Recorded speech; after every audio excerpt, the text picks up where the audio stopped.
Hi, bazala bamzito. Welcome to Life with Magajen. I am uMagajen. So, bazala bamzito, uLwandle Mseleku, noMpumelelo Mseleku, beba on a live, guys. So we know must ukuthi live kaLwandle obvious bazombuza ngobaby mama wakhe, which is something zonke maybe si expectile ngoba he was training just yesterday, this guy. No, day before yesterday, because the thing is a drop on today. So uLandle Mseleku lapho everyone on the live was asking ukuthi unjani umntwana, how old is the baby, why ukhalisa baby mama yakhala ngawe, yabo zonke lezi zinto lezo. uLwandle alokathi akafuni umuntu ozombuza ngomntwana, ufuna umuntu ozomtshela ukuthi Landle woza soyenza ingane. Okay, mina I thought i-joke. So uLwandle bakalwasho kanjalo. People they were asking ukuthi umenzani baby mama, ne?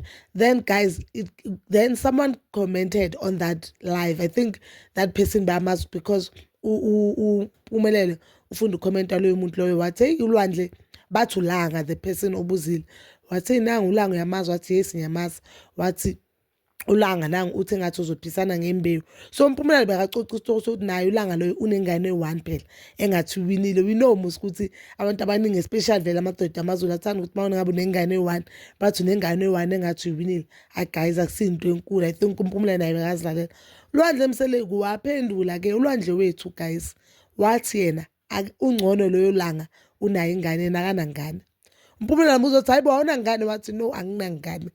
Hey guys, yeah guys, yabo one thing mina ngizonitshela ngabafana for free, futhi ngizonitshela for free le ayifuni nje lokuthi nize nibhadalele. When you date someone, date that person because umthanda. When you're in a relationship with someone, be in a relationship with that person because umthanda akuthanda. Ungayi because thinking ukuthi lo muntu unemali hey. Another ke ebalekile naye advice.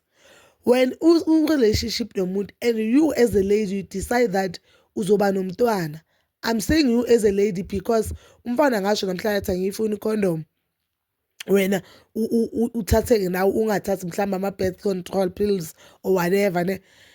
Mawumeet ungane uzohlala kweyakho. Just imagine umuntu onjengoLwandle, we know ukuthi ubabakhe it's all about ifamily nantontoni, uphika ingane yakhe. Oh yes ke we are not 100% sure ukuthi ingane yakhe and relationship yakhe no baby mama iyaziba yiyo ihamba kanjani. But if there's no DNA yenziwe and baby mama is saying umntana wakhe, chances are owakhe. This girl ngabe waphuma kuLwandle that time abona uLwandle amchithela first time, not now, not recent thing bekaposte ngayo, first time. And mina ngihlala ngisho ngithi uzazi indawo yakho empilweni yomuntu, even if it's not i-relationship nje, even it's a friendship, zazi indawo yakho empilweni yomuntu. So because if uzazi indawo yakho empilweni yomuntu, if uzazi ukubaluleka kwakho empilweni yomuntu, you won't be facing izinto ezifana nalezi guys. Yabo lento le ukuthi uzawuprega, I'm not saying ugirl prege ngamabomu, but this thing ukuthi uzowuprega thinking ukuthi because umuntu unemali or kubo banemali uzokushada, guys ayihambi kanjalo.